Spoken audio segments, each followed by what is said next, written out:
శ్రీరామ జయ రామ జయ జయ రామ.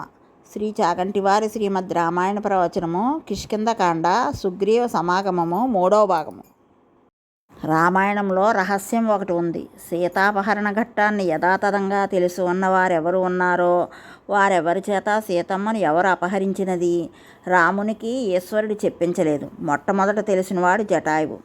రాముడు గోదావరి తీరమంతా వెతికి పర్ణశాలంతా వెతికి తిరిగి వచ్చే వరకు జటాయువుకు ప్రాణం ఉంచాడు. రాముడి దగ్గరకు వచ్చి పలకరించేంత వరకు ప్రాణం ఉంచాడు. జటాయువు సీతమ్మకు అపకారం చేయలేదని తెలుసుకునేంత వరకు ప్రాణం ఉంచాడు. వింద ముహూర్తంలో సీతను రావణుడు అపహరించాడని చెప్పకుండా చెప్పేంత వరకు ప్రాణం ఉంచాడు. అంతకు మించి చెప్పకుండా ఈశ్వరుడు ఆ ప్రాణములను తీసివేశాడు. రెండవ విషయం, కబంధుడు రామలక్ష్మణులు దొరికినప్పుడు ఈ శరీరంతో ఉంటే చెప్పలేను, శరీరాన్ని కాలిస్తే చెబుతానన్నాడు. కాల్చబడిన తర్వాత కబంధుడు ధనువుగా స్వస్వరూపాన్ని పొందాడు. తర్వాత సుగ్రీవుని గురించి చెప్పాడు, రావణుడి గురించి చెప్పలేదు. దివ్య దృష్టితో సుగ్రీవుని గురించి చెప్పినవాడు రావణుడు పలానా చోట ఉంటాడు, నీ భార్యను అపహరించినవాడు వాడేనని రావణుని గురించి ఎందుకు చెప్పలేదు? దివ్య దృష్టితో సుగ్రీవుని గురించి చెప్పినవాడు రావణుడు పలానా చోట ఉంటాడు, నీ భార్యను అపహరించినవాడు వాడేనని రావణుని గురించి ఎందుకు చెప్పలేదు?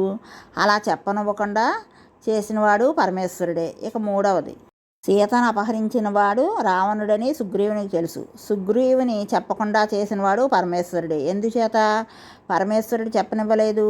ఒక్కటే కారణం, రాముడు నరుడిగా ఉన్నాడు. రాముడు శ్రీ మహావిష్ణువుగా ఉంటే వెంటనే సుదర్శన చక్రాన్ని ప్రయోగించి రావణాసురుని 10 తలకాయలను తరిగేయగలడు. కానీ నరుడిగా ఉన్నాడు. నరుడిగా ఉన్నవాడు ఇప్పుడు రావణాసురుని జాడ కనిపెట్టాలి.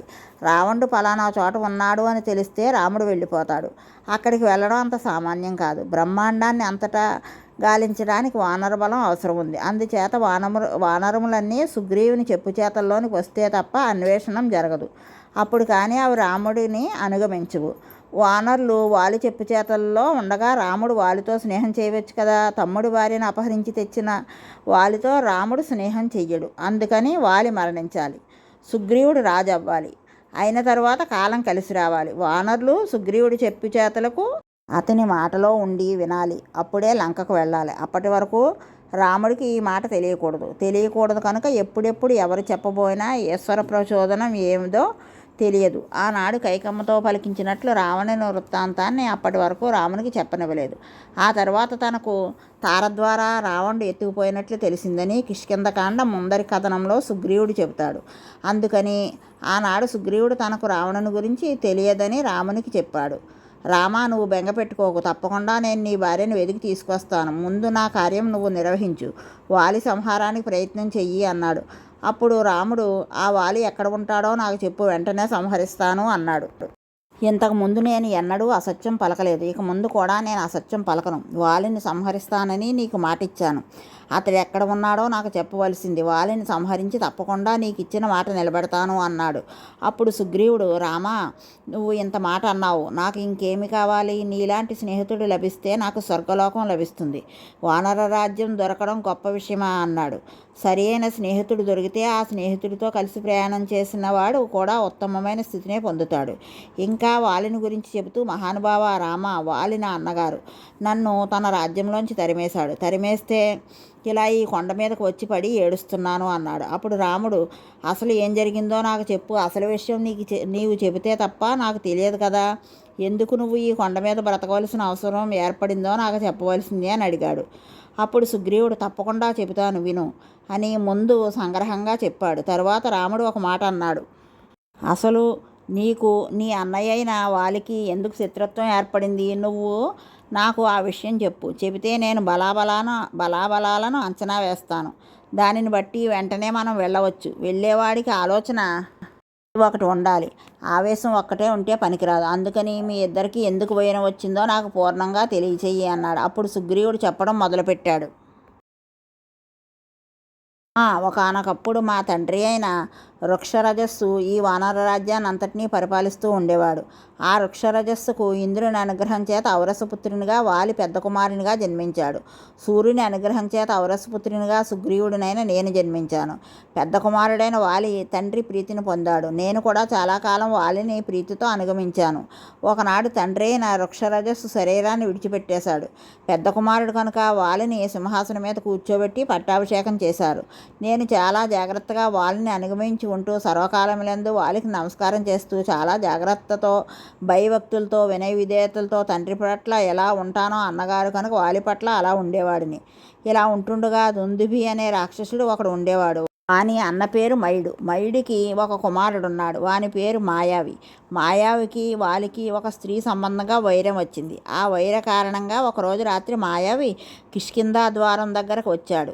వచ్చి పెద్ద అల్లరి చేశాడు. కేకలు వేశాడు. వాలి బయటకు రా, ఇక్కడితో నీ పీచ మణిచేస్తాను అన్నాడు. తన భార్యలతో సంతోషంగా గడుపుతున్న వాలి బయటకు వచ్చాడు. వాలి ఎప్పుడైతే నిద్రపోతున్నవాడు భార్యల వద్ద నుంచి లేచి బయటికి వచ్చాడో తమ్ముడిని కనుక నేను కూడా బయటికి వచ్చాను. మాయావి మమ్మల్ని ఇద్దరినీ చూశాడు. చూసి వాడు భయపడి పరుగు లంఘించుకున్నాడు.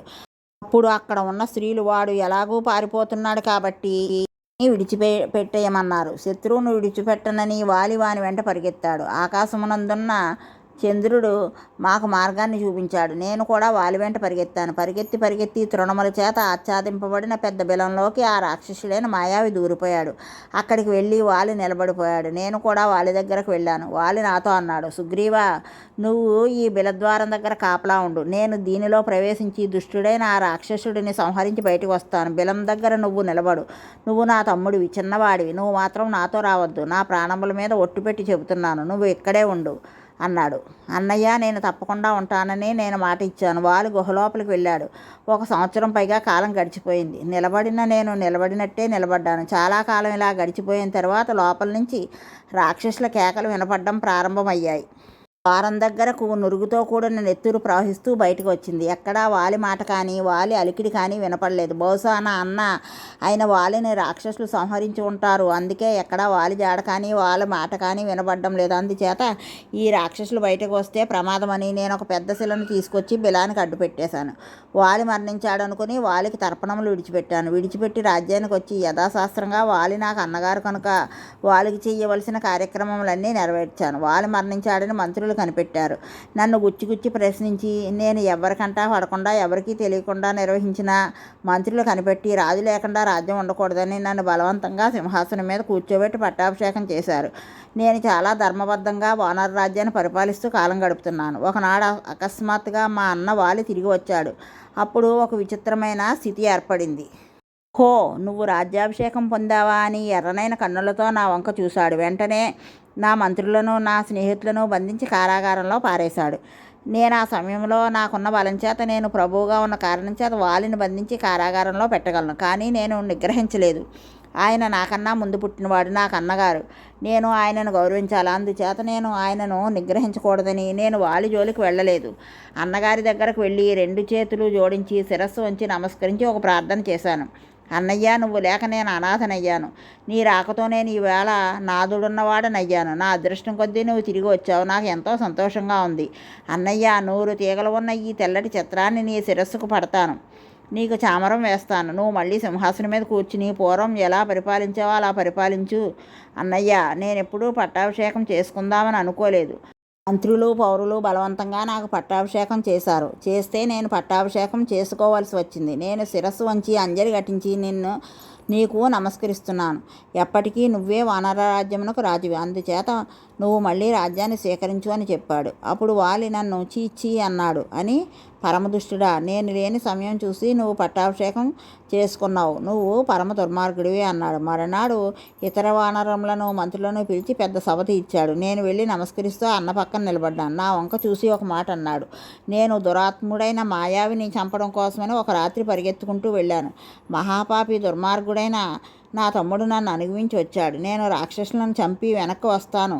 నువ్వు బిలద్వారం వద్ద కాపలా ఉండమని చెప్పాను. కానీ పాపపు ఆలోచన గల సుగ్రీవుడు రాజ్యాన్ని కబలిద్దామని నేను లోపలికి వెళ్ళగానే చూసి శిలను ద్వారానికి అడ్డుపెట్టాడు. లోపల నేను మరణిస్తాననే ఉద్దేశంతో తిరిగి వచ్చి పట్టాభిషేకం కున్నాడు. కానీ నేను లోపలికి వెళ్ళిన తర్వాత మాయావి నాకు కనపడలేదు. వాని గురించి లోపల గుహల్లో 1 సంవత్సరం కాలం వెతికాను. చివరకు వాడు దొరికాడు.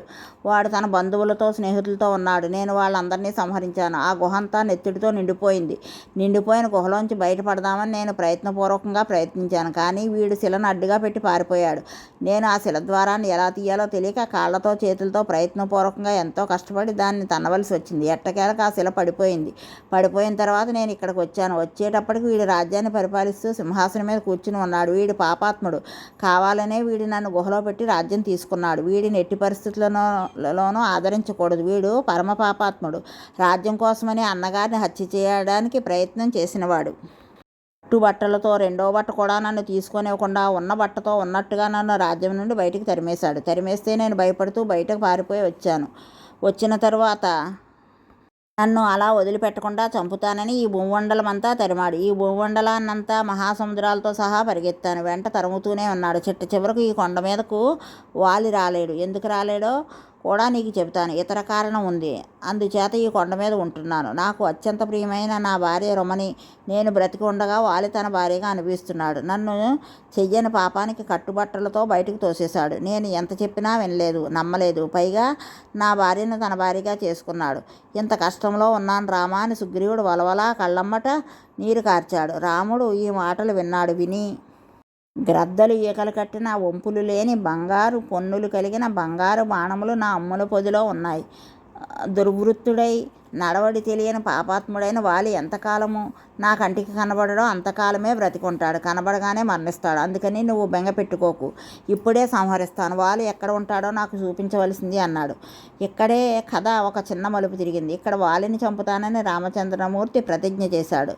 వాలి ఎక్కడ ఉన్నాడో అని అడిగాడు. అడిగితే సుగ్రీవుడు చూపించలేదు. వాలి ఫలానా చోట ఉంటాడు రావయ్యా చూపిస్తానని సుగ్రీవుడు చూపించలేదు. చూపించకుండా ఒక మాట చెప్పాడు. రామా తొందరపడకు, నీకు ఒక విషయం చెబుతాను విను అన్నాడు. చెప్పమన్నాడు రామచంద్రమూర్తి. మిగిలిన కథను తరువాయి భాగంలో తెలుసుకుందాం. రామజయం శ్రీరామజయం.